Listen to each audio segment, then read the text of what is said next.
Uma ajuda a Maria acordar pro amor que me quer despertar. Uma ajuda a Maria acordar pro amor que me quer despertar. Hoje o amor vive no perfume da flor. Hoje o amor vive. Então, obrigada pela oportunidade. E assim, é a primeira vez que eu falo com vocês virtualmente. Então, eu não sei exatamente como é que tem funcionado o esquema de vocês, mas eu vou ousar, né, abusar da minha posição de convidada e pedir que vocês permitam que eu sugira que a gente possa fazer algo interativo. O que é algo interativo? Eu não gostaria que isso fosse uma palestra virtual, não. Eu gostaria de, aproveitando essa ferramenta que a gente está usando, que é o Zoom, e que eu consigo estar olhando no quadradinho aqui, eu coloquei de um jeito que eu estou vendo todo mundo, eu gostaria que vocês participassem, se em algum momento da minha fala tiver vontade. Né? Ai, Gleice, inclusive, isso já aconteceu comigo, eu passo por isso, que a gente pudesse aproveitar esses 50 minutinhos que a gente tem aí, como se fosse uma grande terapia em grupo, porque o tema pede isso para a gente, o tema nos permite essa reflexão. Não se preocupem que eu não vou ficar fazendo perguntas para vocês responderem, não. Eu, particularmente, não gosto muito desse tipo de explanação, não. Mas na hora que vocês quiserem interromper, fiquem à vontade, ativa o microfone aí e pode comentar. Se eu estiver no meio de uma fala, eu paro e a gente resgata a fala depois, pode ser? Eu sei que vocês não vão responder, mas só um joinha aí já me ajuda. Bem, gente, o que eu quero falar é que eu amei esse tema que foi escolhido, né? Missão espírita no mundo em pandemia, não é isso? Rumo ao mundo de regeneração. O subtítulo, né? O amor cobre uma multidão de pecados. E é muito importante que a gente realmente tenha este olhar de que nós estamos no meio de uma pandemia, mas que essa pandemia faz parte dessa transição planetária pela qual a gente vem falando no movimento espírita há bastante tempo. E o que a gente tem entendido dessa transição planetária? É um momento de turbulência, é um momento em que a gente vai ter várias pedras pelo caminho e a gente vai ter que aprender a driblar essas pedras ou usar essas pedras, né, como estímulo para que a gente possa fortalecer as nossas pernas, enfim.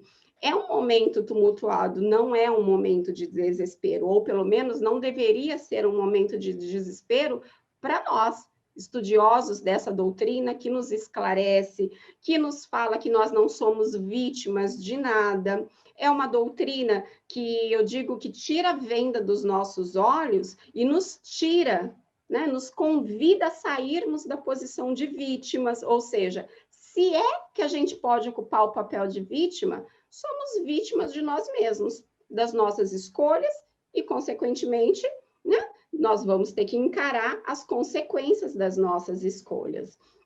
Então, essa doutrina, ela tem nos dito com muita frequência que nós estamos ali, a caminho da regeneração. E não é só a regeneração do planeta, não é a floresta amazônica que vai se regenerar, não, a regeneração do orbe, que a gente tanto estuda, é a regeneração aqui, do coração dos homens que habitam este orbe, dos espíritos que habitam, né, o campo extrafísico do nosso orbe.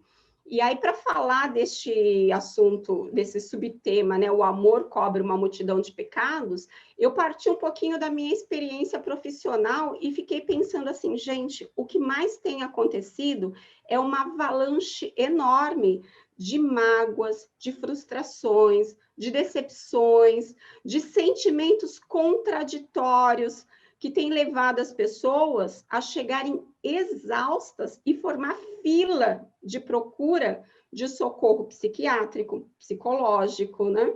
E aí, o que tem acontecido nos consultórios e nas clínicas? Um volume enorme de gente buscando os divãs, né? Deixa eu deitar aqui, deixa eu falar dos meus problemas. E isso tem acontecido, essa busca enorme tem acontecido também nos templos religiosos. Agora a gente está no meio de uma pandemia, mas a gente não pode dizer que antes da pandemia, antes do isolamento, já não havia fila para atendimento fraterno. Pelo menos na casa espírita que eu frequento aqui em Rio das Ostras, sempre tem fila de espera no atendimento fraterno. Quantas vezes a gente começa o atendimento fraterno 1 hora antes da palestra, e aí chega o horário da palestra, começa a palestra, teoricamente, era para todo mundo ir assistir. Mas cadê que a equipe do atendimento fraterno consegue ir assistir a palestra? A gente acaba invadindo o horário da palestra, atendendo pessoas. Isso porque as pessoas estão chegando assim com um conjunto de ressentimentos que acabam fazendo com que elas sejam jogadas num labirinto de angústia, labirinto de ansiedade, labirinto de depressão, e tudo isso está acontecendo justamente por uma dificuldade, né, do dia a dia.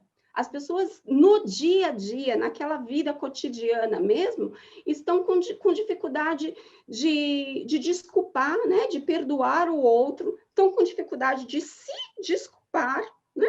Estão com dificuldade de começar de novo, estão com dificuldade de administrar as suas emoções, os seus sentimentos. E é uma dificuldade que surge dos relacionamentos diários, dessa coisa do dia a dia. As pessoas estão tornando a vida uma administração de conflitos. Parece que a vida é só isso, administrar conflitos. Conflitos na família, conflitos na escola, conflitos no trabalho, no trânsito, e até no lazer, na casa espírita. As pessoas não estão sabendo lidar com coisas pequenas, do tipo receber um não, receber um olhar mais crítico. Nós estamos tão frágeis que tudo nos melindra. E aí a gente parece que perde um pouco o chão e não consegue perceber que a doutrina espírita, essa doutrina que nós abraçamos, né, ela vem nos falar que nós estamos num mundo de expiação e de provas. E o que significa, né, isso que a gente escuta o tempo todo dentro da doutrina? Significa que nós estamos aqui para reparar falhas do passado ou para sermos provados em algumas, né, situações, para que a gente possa firmar ali o nosso caráter, firmar a nossa disposição de alcançar a perfeição. E essas provas e essas expiações vão se dar, obviamente, diante dos desafios da vida. Então, todos nós temos pelo caminho provas e expiações. Algumas das dificuldades pelas quais nós temos passado são consequências das nossas escolhas mal feitas lá de trás. Outras dificuldades são fruto de um combinado. Eu uso sempre essa frase, que com certeza não é dela, ela também deve ter copiado de alguém, mas eu digo que é uma frase da minha avó. Ela diz assim: o que foi combinado, acordado está. E isso queria dizer assim, se eu combinei com você, nós fizemos um acordo. E se foi acordado, tá tudo bem, foi um contrato que fizemos. E nós combinamos muitas das provas que nós passamos hoje, lá na espiritualidade, quando nós fizemos o nosso planejamento reencarnatório. Então, de acordo com o que a gente estuda na doutrina espírita, a expiação, ela consiste no quê? Em enfrentarmos as consequências naturais, né, dos atos negativos que nós praticamos antes, e com a oportunidade de repará-los, né? Olha que maravilha! Eu não só vou ter a oportunidade de enfrentar as consequências, como reparar o mal que eu fiz. E com isso, consequentemente, o que eu estou tendo de oportunidade? Oportunidade de me ajustar às leis divinas, né? E aí eu vou aprendendo a viver de uma forma mais harmoniosa com estas leis. A ideia é que a gente passe pelos problemas e aprenda com eles. A ideia é que a gente caia, mas aprenda a levantar. Então, o objetivo da expiação ou das provas, seja lá como for, a evolução e não o sofrimento. Então, às vezes a gente acha que passar pelas provas, né, as dificuldades do caminho, nossa, que sofrimento, que tortura. Não, vamos olhar para as provas do caminho, para as dificuldades, como uma oportunidade da gente reparar qualquer coisa que a gente tenha feito de errado lá atrás, ou como uma oportunidade de avançar pelo menos um degrau nessa atual existência, nessa atual oportunidade reencarnatória. Então, seguramente, para a doutrina espírita, é esse o objetivo da expiação, né? É evoluirmos, alcançando cada vez mais patamares de elevação. Então, se a gente passar por essas experiências, sabendo passar, né, de uma forma positiva, sem desespero, sem revolta, sem inconformismo, né, nós vamos tirar proveito desse aprendizado. Agora, se a gente fizer o papel de vítima, né, nos fechando aqui em torno do nosso problema, nossa, só eu tenho problema no mundo, será que é mesmo assim que a gente vai querer se posicionar? Aí, realmente, talvez a gente vai ter sofrido e não vai tirar proveito desse sofrimento. A gente vai ter passado por uma série de dores e, de repente, vai ter necessidade de passar de novo, porque a gente não se esforçou para aprender com aquela primeira dor. Então, a dor fortalece. O problema nos fortifica diante dessa nossa caminhada evolutiva. Mas a gente precisa aprender a se posicionar, né, como espíritos. É como diz lá no Evangelho segundo o Espiritismo, no capítulo 2, que fala do ponto de vista. O que precisa mudar é o nosso ponto de vista. Se nós habitamos um mundo de provas e expiações, nós não podemos olhar para ele como se ele fosse um mundo feliz, um mundo celeste. Não, ele ainda é um mundo de provas e expiações. Então, não é o mundo que tem que mudar para me agradar. Sou eu que tenho que me enxergar como um espírito imortal, passando ainda por uma fase que eu preciso de provas e de expiações. Então, esse procedimento negativo da gente reclamar, da gente se vitimizar, leva a gente para um sofrimento sem alívio, né? E a gente acaba não aproveitando, não tirando um proveito benéfico dessa experiência. E isso tudo vai se modificando ao longo do tempo, conforme nós vamos estudando essa doutrina que nos esclarece, mas, sobretudo, nos esforçando para aplicá-la em nossas vidas, né? Então, é no dia a dia, é no contato com a sociedade que nos rodeia, é que a gente vai começar a mudar o nosso posicionamento. Então, tanto a expiação como a prova, tão comuns dentro desse nosso momento, precisam ser encarados do ponto de vista do espírito imortal, né? Que agora está reencarnado, passando por este momento de evolução e, na verdade, passando por mais uma oportunidade de aprender e de crescer, mas essas experiências que envolvem problemas e dificuldades precisam ser aproveitadas e não que a gente sente, cruze os braços e só chore, só reclame. Então, a ideia de falar de que o amor cobre a multidão de pecados dentro deste contexto é dizer que a melhor forma de nós enfrentarmos as situações, né, seja de expiação, seja de provas, é através do amor. E foi por isso, exatamente por isso, que o apóstolo Pedro, lá na sua primeira epístola, disse que o amor cobre a multidão de pecados. Isso significa que se a gente colocar amor em nossas atitudes, né, sem a gente se preocupar tanto se estamos passando por provas ou por expiações, ou seja, a preocupação deve ser se nós vamos estar reparando as nossas faltas. Não interessa se é através de prova, se é através de expiação, mas nós estamos colocando amor nessa experiência, nós estamos conseguindo reparar as nossas faltas, nos harmonizando aqui dentro, interiormente, né? Olha, não é fácil, óbvio que não é fácil, mas a dor e o sofrimento fazem parte do caminho. E é através de atos voltados para o bem, né? Atos com amor para o próximo e para nós mesmos, é que nós vamos conseguir fazer com que essa caminhada seja só um pouquinho mais leve. Leve de todo não vai ser, senão a gente não estaria encarnado neste orbe, né? Mas a gente consegue aliviar um pouquinho a passagem. É claro que vai exigir um pouquinho da gente algum sacrifício, mas os sacrifícios vão ser bem-vindos quando a gente colher os resultados, né? Dá sempre um sentimento de bem-estar toda vez que a gente consegue passar por uma fase difícil.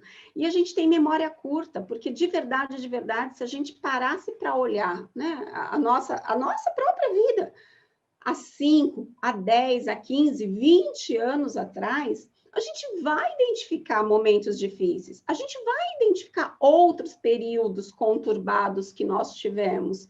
E aí a gente para pensar, poxa, mas eu sobrevivi, eu estou forte.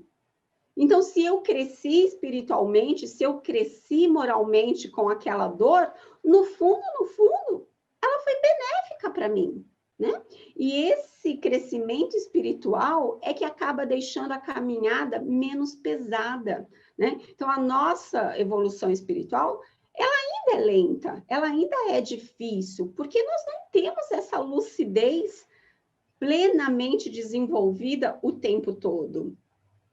A gente não consegue parar para pensar o tempo todo como espíritos imortais, né? Olhando lá na frente, enxergando que a nossa destinação verdadeira é nos tornarmos espíritos puros. A verdade é que a gente tem a informação, mas a gente não aplica isso na nossa vida o tempo todo.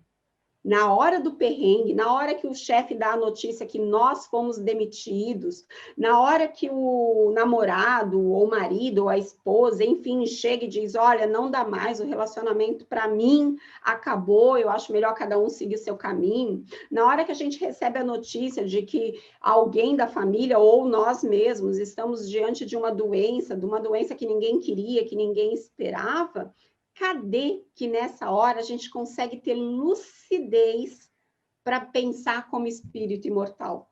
Cadê que nessa hora a gente consegue falar, não, mas tudo passa, né? Chico não nos dizia que tudo passa? Pois é, o problema é que se a gente ficar empurrando com a barriga para só colocar em prática tudo que a gente tem aprendido numa próxima oportunidade, nunca que a gente vai dar o primeiro passo. Então, conforme o espírito vai crescendo em entendimento, vai crescendo em sentimento, ele vai conseguindo vislumbrar cada vez mais claramente qual é o objetivo da sua existência imortal. Então, quem dera cada um de nós já estivéssemos conseguindo nos posicionar como espíritos imortais que nós somos, como espíritos a caminho da luz, como nos diz Emmanuel, né? Então, é quando a gente vai se apropriando desses conhecimentos que nós vamos adquirindo, mas vamos conseguindo colocar em prática pouco a pouco, aí sim, nós vamos caminhando com mais determinação em direção ao objetivo maior, né? E não vamos perder tempo pelo caminho com coisas pequenas, com coisas passageiras, reclamando à toa. Aposto que aqui tem alguém que já se viu nessa situação que eu vou falar, de estar se sentindo, né? O mais infeliz dos mortais, aquele que tem o maior problema do mundo, aí fica cabisbaixo, tristonho, meio reclamão, e aí vai comentar com alguém sobre, né, o seu grande problema, e de repente se depara com alguém com uma situação, ó, muito, muito pior do que a nossa. Isso é a gente perceber o quanto a gente perde tempo com coisas pequenas, o quanto a gente perde tempo valorizando aquilo que nos falta, porque a gente tem um monte de coisas boas para agradecer, a gente tem um monte de ajudas, né? A gente recebe várias ajudas, mas uma coisa que nos falta faz com que a gente perca o brilho pela vida, faz com que a gente perca o pique da batalha, da luta. Então, o caminho mais seguro, eu diria o caminho mais direto para que a gente alcance o nosso crescimento espiritual, né, que alcance a felicidade real, é compreender as leis universais, né? Essas leis que regem as nossas vidas. E compreender a importância da prática do amor nas nossas ações. Nós precisamos colocar amor no nosso dia a dia. Amor em nós mesmos, amor nas nossas atitudes. Espalhar amor pelos que nos cercam, porque o amor, sim, cobre uma multidão de pecados. Então, é a prática do amor, começando pelos nossos pensamentos, pelos nossos sentimentos, que propicia, então, a oportunidade da gente aprender e crescer com os nossos erros. Porque de nada adianta a gente ficar reclamando dos nossos erros, né? Como na frase, dos nossos pecados, se a gente só faz reclamar. Se a gente cruza os braços e chora, e reclama, e se vitimiza. Não adianta, não adianta chorar pelo leite derramado. O que a gente precisa é correr, pegar um pano úmido e limpar o leite derramado. Porque se a gente deixa o leite derramado lá, o que vai acontecer? Vai apodrecer, vai feder, e vai ser cada vez mais difícil de limpar. Então, ao invés da gente embarcar nessa de vitimismo, de achar que nada dá certo para a gente, que tudo dá certo para todo mundo, mas para a gente não, isso não vai nos ajudar a sair dessa situação. O que vai nos ajudar é deixar essa culpa para trás e nos responsabilizar pelo agora, pelo momento presente. O momento presente é um presente de Deus nas nossas vidas. Parece clichê, né? Mas é verdade. É o que a gente tem agora, é o que ainda nós temos de possibilidade de mudar o caminhar. Então, a gente tem condições de corrigir os nossos erros com amor, entendendo que se erramos, que se caímos, talvez tenha sido porque a gente não estava preparado o suficiente. Mas já que caímos, vamos aproveitar a queda para aprender efetivamente, né? O amor cobre uma multidão dos pecados significa dizer que nós podemos resgatar, seja lá o que for que a gente tenha feito de errado até agora, com a prática do bem. Né? A gente pode corrigir um mal praticado lá atrás, em outras épocas, em outras vidas, em outras décadas, mesmo que dentro dessa existência, a gente pode resgatar isso praticando bem. Agora, sentar, cruzar os braços e chorar, não vai adiantar. Se a gente parar para lembrar, lá no Céu e Inferno, né, no capítulo 6 do livro Céu e Inferno, Kardec fala para a gente sobre a não existência de penas eternas. Não existe esse determinismo inflexível. Nossa, eu errei, não tem mais salvação. Eu errei e nada vai redimir o meu erro. Ei, nada disso. Não tem esse determinismo inflexível no nosso planejamento reencarnatório. O objetivo do Criador, quando ele nos dá a oportunidade da reencarnação, é que a gente saia dessa oportunidade melhor do que quando a gente chegou. E se a oportunidade não acabou ainda, sempre é tempo da gente recomeçar. Eu vou até parar, gente. Fala um pouquinho aí. Com todo mundo no maior silêncio. É isso mesmo? É isso mesmo. Nós estamos viajando, estamos indo no seu raciocínio muito bem. Tá fluindo muito bem. Mas não é verdade? Não tem essas situações da gente parar para resgatar uma experiência vivida há anos atrás e falar, nossa, como eu melhorei, porque se hoje... Se o que eu estou passando hoje, eu ainda tivesse com aquela maturidade daquele tempo, e hoje eu ia rodar a baiana, ou hoje eu ia ficar desnorteado. E quando a gente vê, A gente vem, sim, passando por uma série de experiências que nos fortalecem. O que não dá para a gente fazer é aquele comportamento de criança birrenta. Na hora, está tão irritado com o que acontece que faz birra, não quero que seja assim, não era para ser assim. É claro que a gente não tem esse comportamento físico, né, de fazer birra, mas às vezes na nossa postura, na nossa forma de raciocinar, a gente faz birra sim, e é importante a gente ter este olhar para o nosso comportamento. É importante a gente entender que, apesar das nossas quedas do caminho, não existe um determinismo que vai falar para a gente que a gente está, como é que fala? Condicionado à dor e ao sofrimento para o resto da vida. Lá no livro Ação e Reação, tem um trecho em que o amigo de André Luiz, o Hilário, ele pergunta, né, para o instrutor se há um determinismo de ordem absoluta. Existe alguma coisa, né, que é absoluto, que nunca vai mudar? E aí ele recebe do instrutor o esclarecimento de que sim, nas esferas primárias da evolução, o determinismo pode ser considerado irresistível. O que ele quis dizer com isso?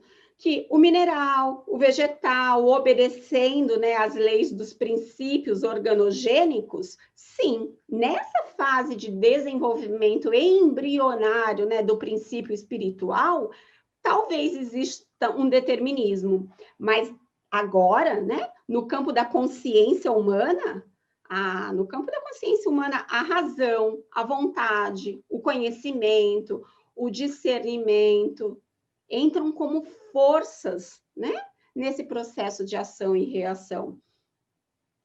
A nossa razão, a nossa vontade, tudo que a gente traz de bagagem espiritual, confere a nós, como espíritos, responsabilidades sobre nós mesmos. Então, a gente não tem que ficar lamentando pelo que a gente fez, a gente tem que se responsabilizar, né, pelos atos mal escolhidos e começar a mudar o nosso caminho daqui para frente. E olha que a gente também estuda, né, dentro da doutrina, a importância que uma resolução de melhoria pode ter, né? Quando a gente decide se melhorar, quando a gente decide trilhar um caminho mais correto, isso pode, inclusive, afetar um planejamento reencarnatório.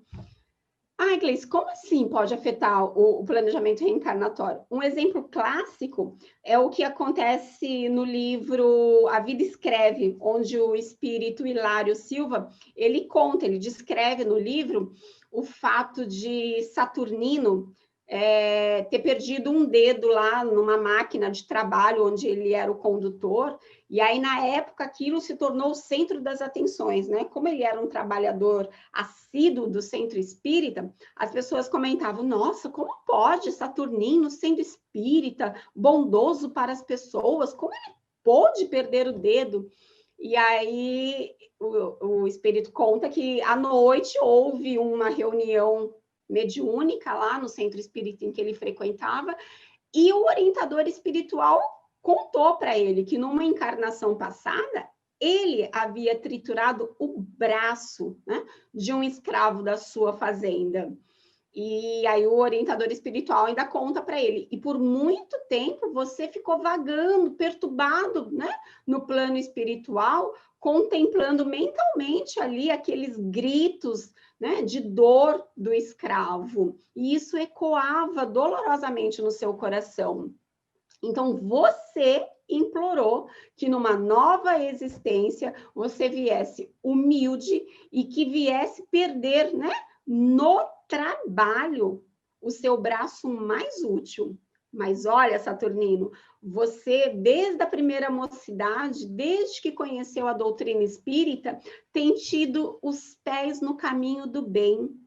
Você tem praticado o amor ao próximo. Então, regozija-se por ter perdido este dedo, porque você está pagando em amor essa diferença entre o dedo e o braço, mas você está pagando, né, perante a justiça divina. Olha só, A conta real seria perder um braço, mas ele perdeu só um dedo. Por quê? Porque essa diferença entre o dedo e o braço, né, o braço mais útil, ele pagou com amor, ele pagou com trabalho no bem. Então, que isso nos sirva de estímulo, de incentivo, para que a gente saia deste comodismo de ficar sempre no papel de vítima, de reclamar, de lamentar e às vezes até de maldizer a sorte. Por que não, né? Eu não dou sorte mesmo com as coisas. Ué, não dá sorte? Então dê trabalho. Jesus já nos dizia, né? Ajuda-te e o céu te ajudará. Faça a tua parte, porque ficar aí de braço cruzado reclamando não vai dar certo. E é isso que a gente precisa aprender, né? A gente veio para essa jornada evolutiva para passar, sim, por dificuldades, por problemas, mas não porque a gente merece sofrer, mas é porque as dificuldades e os problemas nos fortalecem, nos ajudam neste processo de crescimento.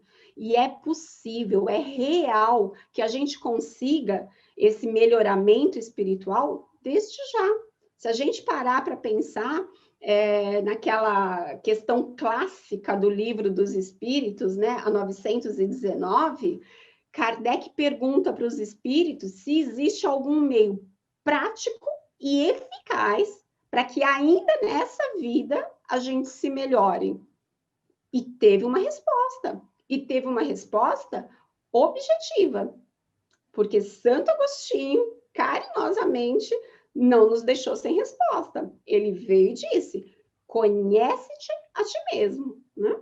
Então, existe um caminho, existe um roteiro para que a gente possa se melhorar, para que a gente possa aproveitar as quedas do caminho, para que a gente possa mudar a rota, né? Fazer como o GPS, recalculando a rota.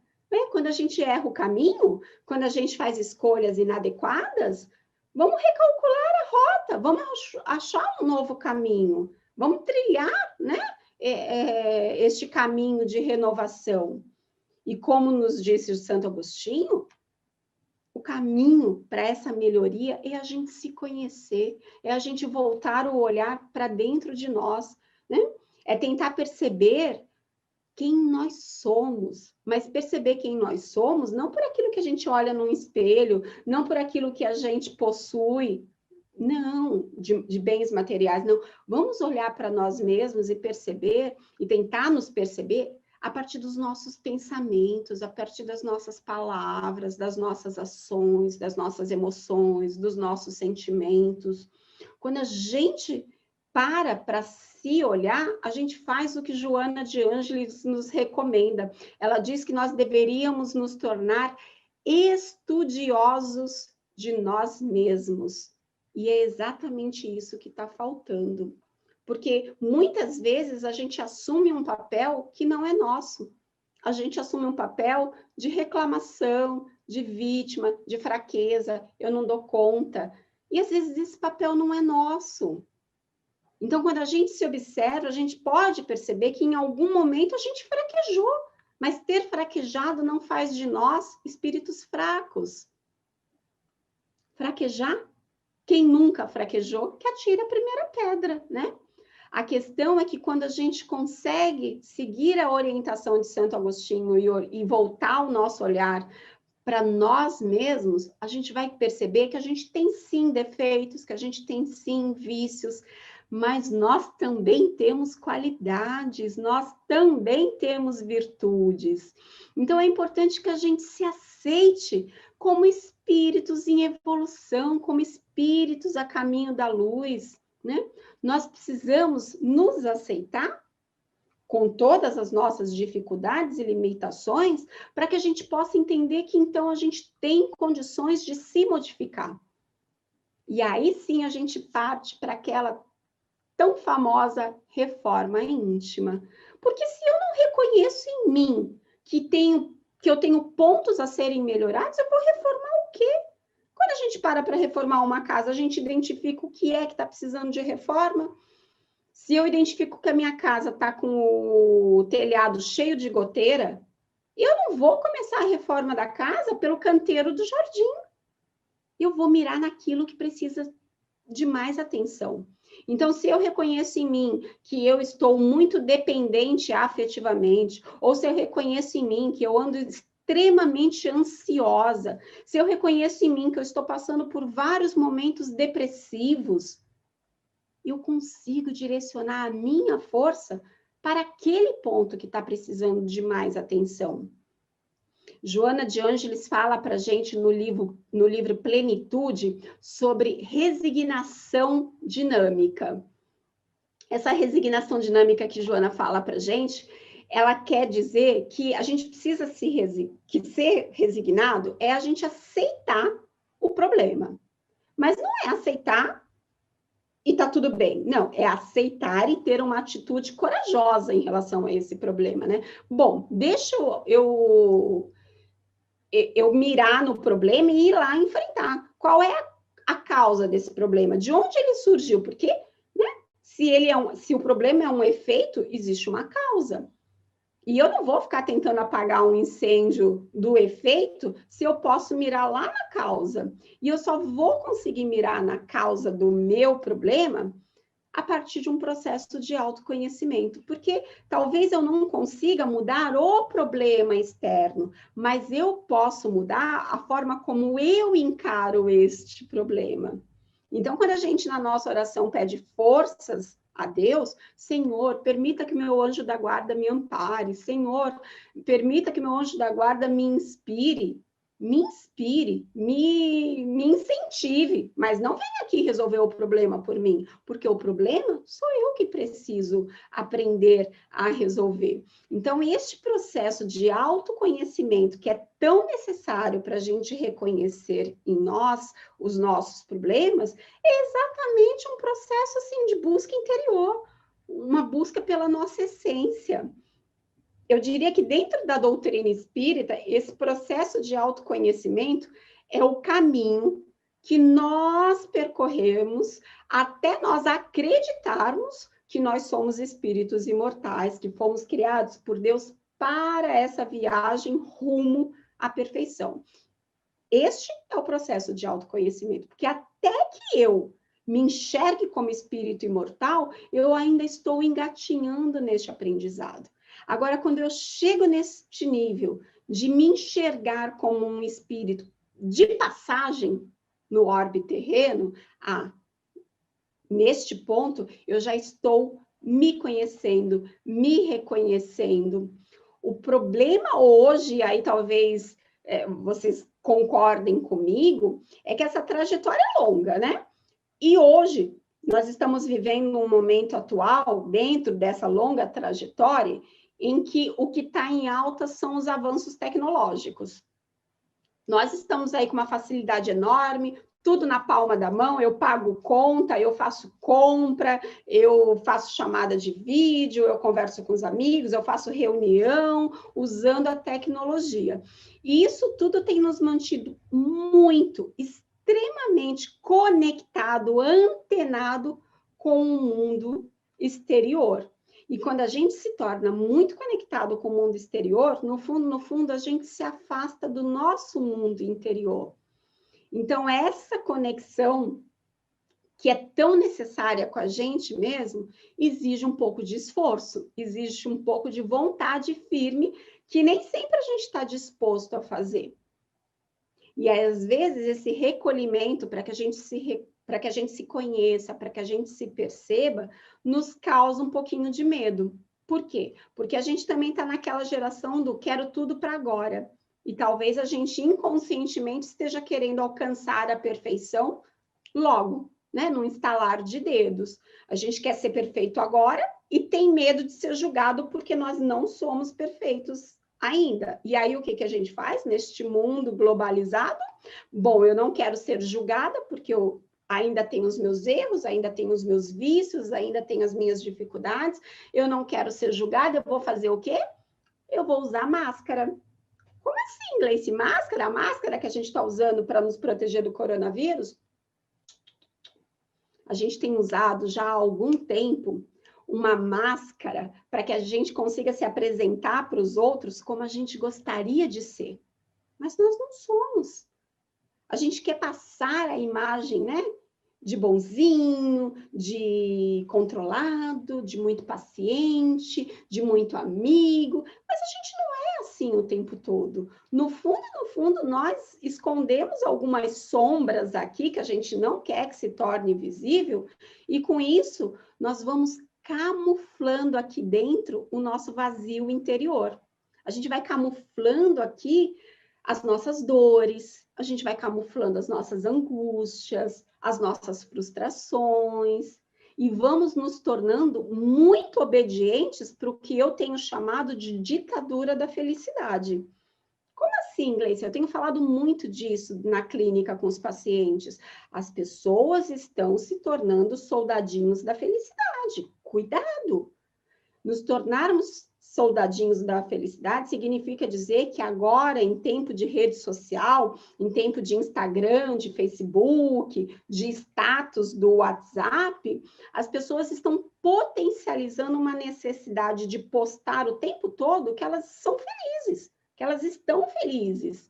E com isso a gente tem se distanciado de nós mesmos, porque a gente tem vivido um eu virtual, um eu ilusório, e deixando de viver o nosso eu real.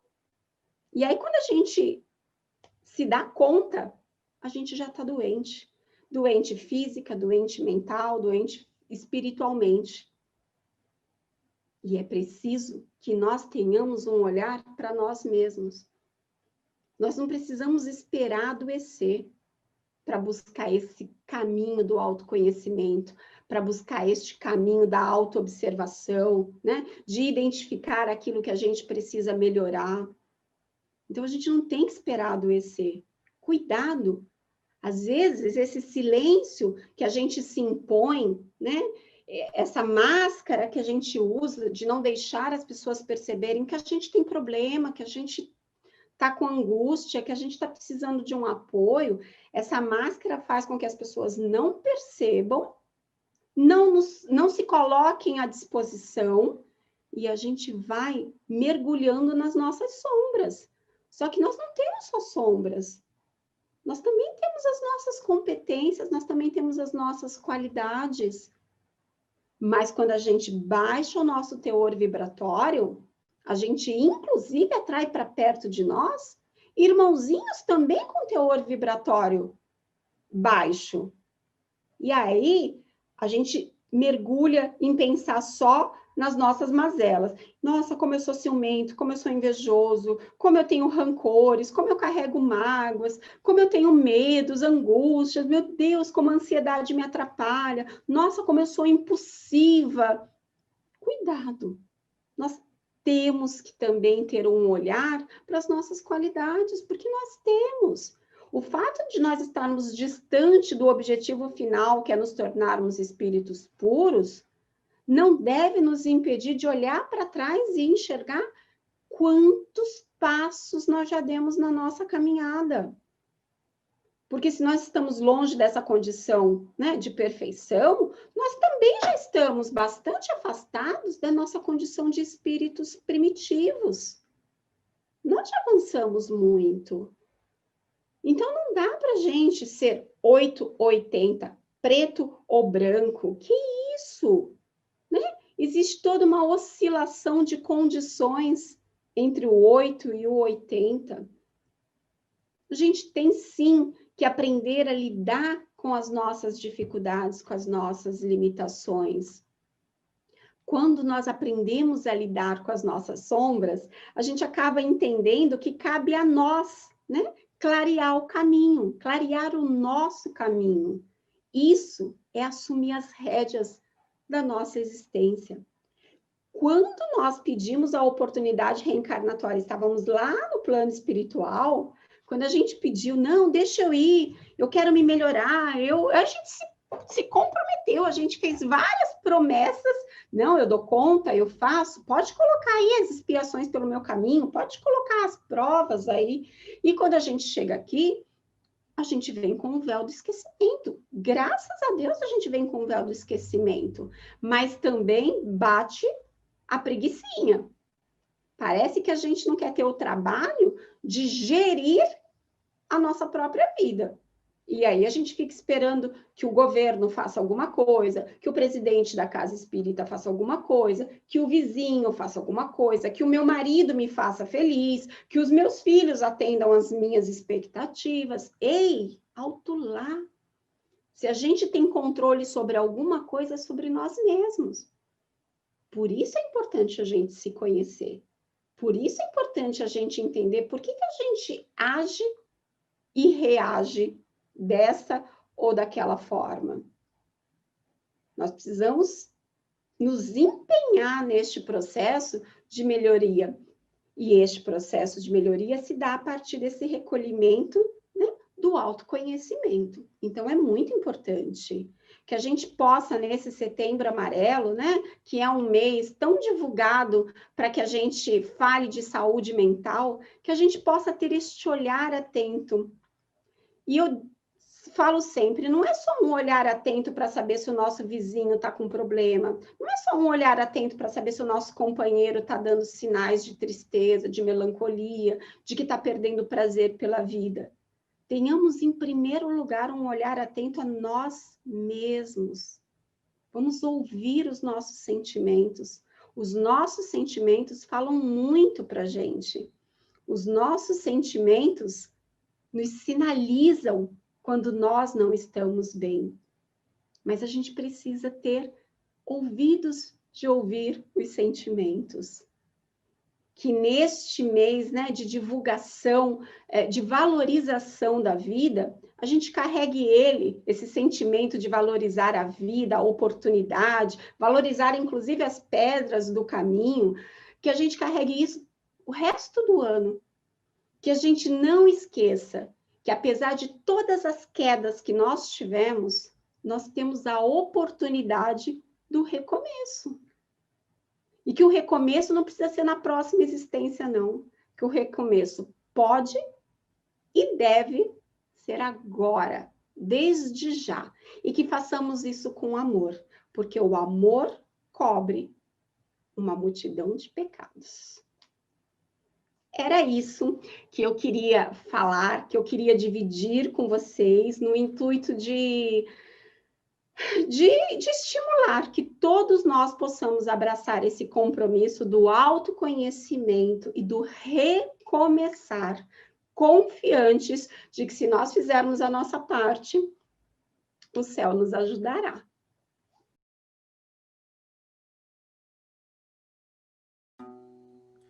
O mar, ajuda a amar e acordar.